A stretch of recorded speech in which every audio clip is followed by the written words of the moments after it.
Once upon a time, the United States was seen as a liberator. But in the deserts of the Middle East and the mountains of Asia, that image has crumbled, sometimes literally. In the ruins of wars it helped ignite. But what went wrong? Why does U.S. interference in these regions almost always come at a heavy cost for them, and for America itself?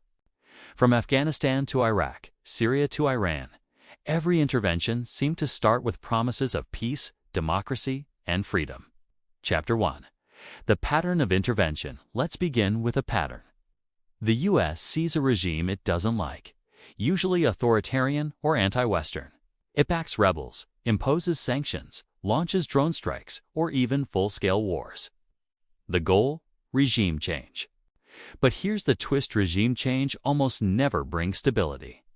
Iraq, 2003. The U.S. overthrows Saddam Hussein. But what follows is years of civil war and the rise of ISIS.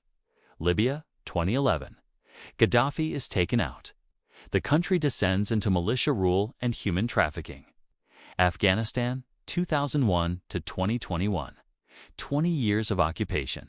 Trillions spent, and the Taliban return, stronger than ever. Chapter 2.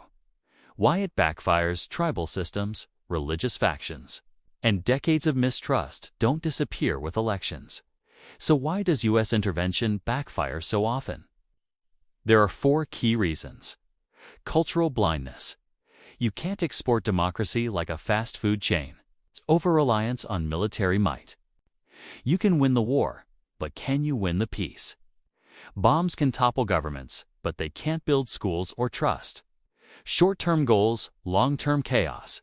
Most U.S. actions are driven by immediate geopolitical goals. Oil, terrorism, influence. Long-term nation-building gets lost. Power vacuums equals extremist breeding grounds.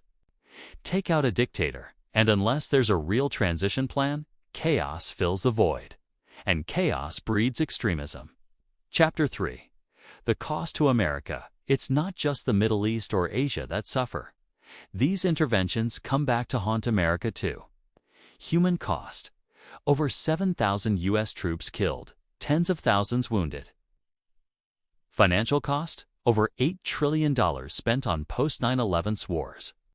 But U.S. policy often treats them that way. Moral cost. The image of the U.S. as a global leader erodes when drones strike weddings or torture scandals surface. Security cost. Interventions often create more enemies than allies. Chapter 4.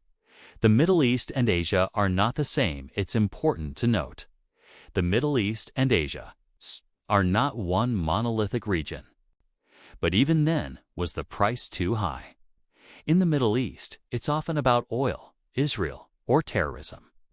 In Asia, it's about containment, Cold War dynamics, or regional influence. Yet in both regions, the U.S. tends to underestimate the local resistance and overestimate its own staying power. Chapter 5. Is it ever worth it? Was it all in vain? Not necessarily. Some interventions did stop genocides, prevent terrorist safe havens, or oust brutal dictators. If the people aren't empowered to rebuild themselves, any external fix will eventually fail. Chapter 6. Lessons not learned. Here's the tragedy: lessons are rarely learned. Each new administration in Washington believes they'll do it better this time. And it's the fragile hope of peace that keeps slipping further away. But time and time again, the graveyard of empires like Afghanistan lames another victim of hubris. Closing thought. So, from regime change to graveyards of empires, maybe the real question isn't why these interventions fail, but why we keep repeating them. Because in the end, the cost isn't just money or soldiers. It's trust, it's lives.